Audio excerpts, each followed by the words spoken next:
Saludos amigos de YouTube, una vez más Víctor te saluda el día de hoy. A continuación voy a resolver el siguiente problema, pero antes te invito a que te suscribas a mi canal, le des me gusta al video y compartas con tus amigos, en caso de que el video sea útil para ti, que con este sencillo gesto me ayudas un montón. Bueno, pues comencemos. El problema dice, reemplace la carga por una fuerza resultante y un momento de par equivalente que actúan en un punto O.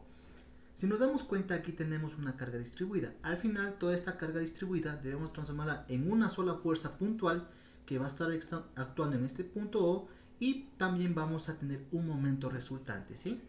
Entonces, para este tipo de ejercicios, el primer paso es realizar el diagrama de cuerpo libre, ¿sí? Con el diagrama de cuerpo libre planteamos nuestro sistema de ejes coordenados, ¿sí? Eje X, eje Y. Y en este caso, el origen para mí va a ser el punto O, porque me conviene, ¿sí? Como siguiente paso, vamos a dibujar la carga distribuida, ¿sí? Tenemos nuestra carga distribuida con sus valores y sus distancias, ¿sí? Recuerden que una carga distribuida tiene un cierto valor con cierta distancia, ¿sí? En este tipo de ejercicios, el primer paso es transformar la carga distribuida a carga puntual. Es nuestro primer paso que hay que hacer en este tipo de ejercicios, ¿sí? Entonces, para transformar de carga distribuida a carga puntual, nosotros debemos separar estas cargas distribuidas en figuras simples, es decir, tratar de formar triángulos, cuadrados y rectángulos, de tal forma que estas figuras sean simples para luego poder calcular sus fuerzas, ¿sí? Me explico. En este caso, yo puedo identificar aquí 4 figuras geométricas. De aquí para acá, un triángulo. De aquí para acá, un rectángulo. De aquí para acá, otro rectángulo. Y de aquí para acá, otro triángulo, ¿sí? Estas figuras que acabo de identificar son las siguientes, ¿sí? Entonces, esta va a ser mi figura 1, mi figura 2, mi figura 3 y mi figura 4, ¿sí? Entonces, como he separado todo este conjunto en 4 figuras, voy a tener 4 fuerzas, ¿sí? En este caso, el objetivo de estas cargas distribuidas es transformarlas a cargas puntuales, ¿sí? Entonces, para transformarlas a cargas puntuales, yo tuve que dividir en segmentos simples, ¿sí? Cuadrados, triángulos y rectángulos, ¿sí? Una vez que yo tenga estos segmentos simples, yo puedo calcular el valor de cada una de estas fuerzas. ¿Por qué? Porque aquí este segmento 1 me va a provocar una fuerza puntual 1. Este elemento me va a provocar una fuerza puntual 2. Este elemento me va a provocar una fuerza puntual 3.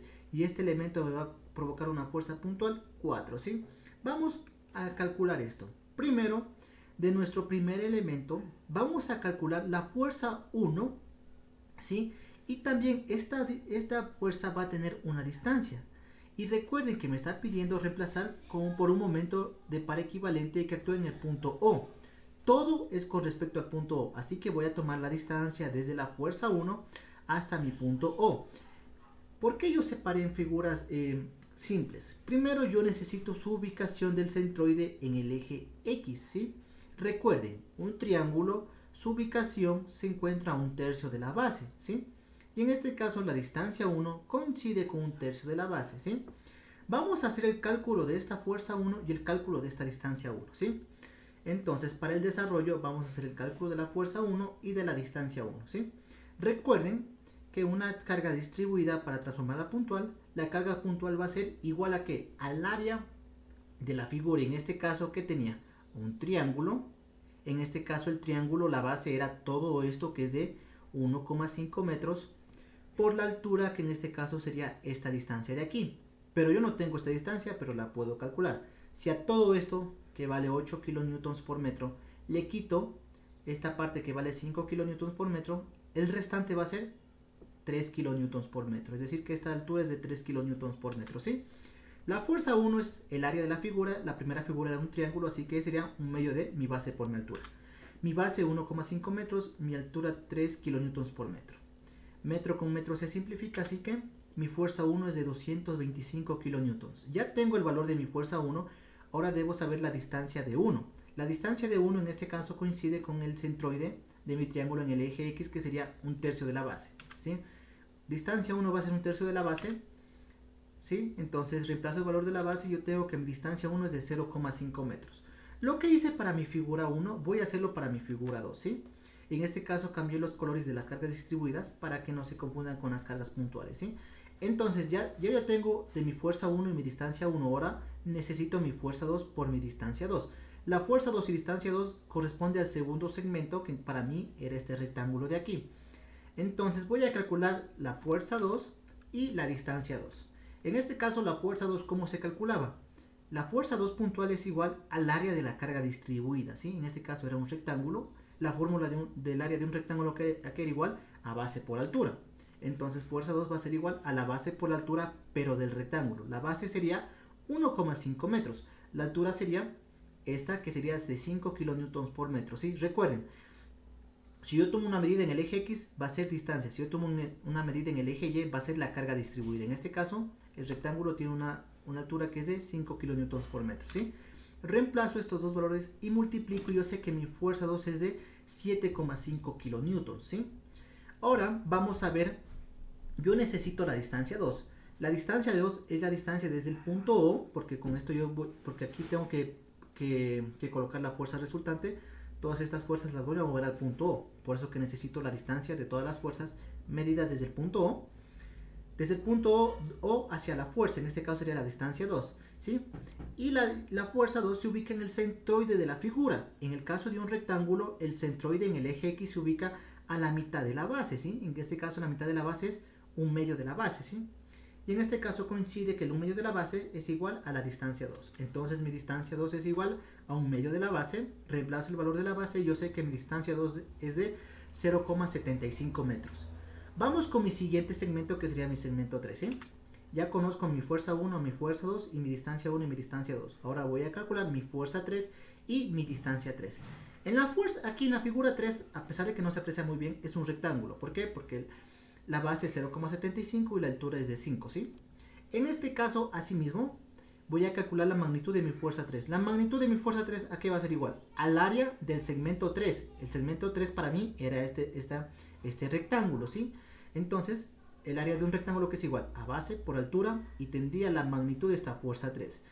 Y donde se ubica el centro, y donde se ubica esta fuerza, recuerden que en el eje X se ubica, en un rectángulo se ubica a la mitad de la base, ¿sí? 1/2 de la base. Pero la distancia 3 va desde el punto O. Sería toda esta distancia de aquí. Es decir, que para calcular yo la distancia 3 sería 1,5 metros, que es lo que conozco, más 1/2 de esta base, ¿sí?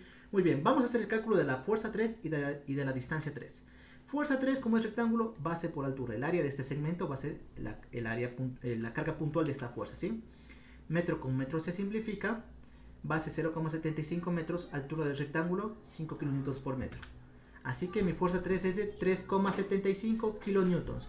Ahora que tengo la fuerza 3, voy a calcular la distancia 3. La distancia 3, ya les dije, siempre se mide desde la distancia desde el punto O hacia la fuerza, porque voy a trasladar todas estas fuerzas al punto O.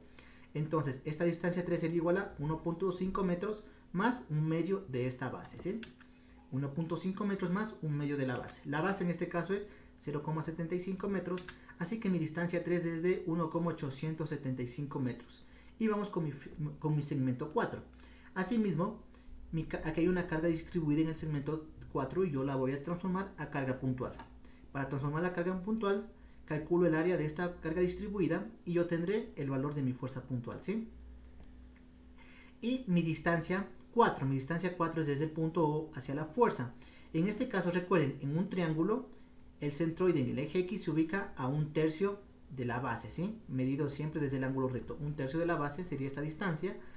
Entonces, mi distancia 4 sería igual a 1,5 metros más 0,75 metros más 1/3 de la base, ¿sí? Porque yo necesito la distancia desde la fuerza hacia el punto O. Muy bien, vamos a hacer el cálculo de la fuerza 4 y de la distancia 4, ¿sí? Mi fuerza 4, ¿a qué va a ser igual? Al área de este segmento, que en este caso sería un triángulo. El área de un triángulo es base, que es 0,75 metros, por altura, que es de 5 kilonewtons por metro, dividido para 2, ¿sí? Reemplazo los valores, metros con metros se simplifica, solo va a quedar kilonewtons, así que mi fuerza 4 es de 1,875 kilonewtons.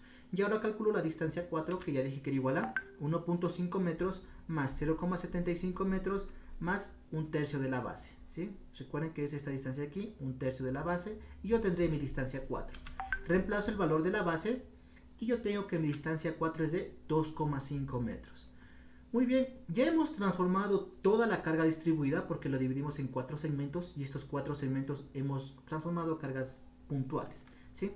Entonces ya tengo finalmente mi diagrama de cuerpo libre. Este es mi diagrama de cuerpo libre final. Ya tengo cada una de estas fuerzas y tengo cada una de estas distancias. Con esto yo ya puedo calcular lo que es el momento, la fuerza resultante, ¿sí? Porque recuerden, cuando yo tengo cargas distribuidas, primer paso, pasarlas a cargas puntuales, ¿sí? Si no hago esto, no puedo seguir trabajando. Muy bien, ahora voy a hacer el cálculo de la fuerza resultante y del momento resultante en el punto O. Entonces, mi fuerza resultante, considerando que las fuerzas que van hacia abajo son positivas, va a ser igual a la sumatoria de todas las fuerzas en Y, porque todas las fuerzas están actuando en Y. En este caso tengo fuerza 1, fuerza 2, fuerza 3, fuerza 4. Reemplazo cada una de estas fuerzas y hago la respectiva suma. Y tengo que mi fuerza resultante es de 15,375 kN. Como esta es una respuesta que me pide el libro, debo dejarla con 3 cifras significativas, es decir, los 3 primeros números, y redondear en el caso de que sea necesario. Con esto yo sé que mi fuerza resultante es de 15,4 kN. Muy bien, ahora si nos damos cuenta, vamos a reemplazar la carga por una fuerza resultante, ¿sí? Y un momento de par equivalente que actúa en el punto O. Es decir, todo esto ya no le voy a dibujar como varias fuerzas, sino una sola fuerza resultante. Entonces, yo ya sé que mi fuerza resultante actúa es de 15,4 kN. Pero yo debo calcular el momento resultante con respecto al punto O, porque todas estas fuerzas las estoy moviendo hacia el punto O. Entonces, cuando yo muevo una fuerza a un punto, esta fuerza me genera un momento, ¿sí? Entonces debo calcular esos momentos. Justamente, al mover 2,25, le muevo 0,5 metros, hay un momento. Al mover 7,5 kN a una distancia de 0,75 metros, me genera otro momento. Esta fuerza al mover al punto O hay otro momento. Y esta fuerza al mover al punto O hay otro momento, ¿sí? Entonces, este momento resultante en O, considerando que el giro antihorario es positivo, es igual a ¿qué? A la sumatoria de todos los momentos. Ya que estos momentos son equivalentes, significa que el momento resultante aquí es igual al momento resultante acá. Entonces, mi momento resultante en O, que sería este de aquí que no conozco, ¿a qué va a ser igual? A la sumatoria de 4 momentos. ¿Por qué? Porque hay 4 fuerzas. Como yo voy a mover 4 fuerzas al punto O, yo debo calcular esos 4 momentos, ¿sí? Ya conozco el valor de cada una de estas fuerzas y las distancias. Estas distancias ya había calculado. Es por eso que yo calculé con respecto al punto O, para al final poder hacer esta sumatoria de momentos, ¿sí? Y recuerden que en este caso todos los momentos son negativos. ¿Por qué? Porque el giro que provoca con respecto al punto O, cada una de estas 4 fuerzas es horario. Cuando el giro es horario, yo digo que el momento es negativo. Así que hago la respectiva suma de todos estos valores y yo sé que mi momento resultante en O es de menos 18,469 kN por metro. Como el momento me salió negativo, significa que este giro es antihorario, ¿sí? Entonces le cambio con valor positivo, pero especifico que el giro es antihorario, ¿sí? Con esto yo ya digo que el momento es negativo. Y finalmente expreso esta respuesta con 3 cifras significativas, así que mi momento resultante con respecto al punto O va a ser de 18,5 kN por metro con sentido horario, ¿sí? Y bueno amigos, con esto termina el video del día de hoy. Si te gustó el video y más que todo, si te sirvió, te invito nuevamente a que te suscribas a mi canal y le des me gusta al video. Cualquier duda o sugerencia es bienvenida en mi canal. Sin nada más que decir, agradezco por la atención prestada a la presente y nos veremos en un futuro video.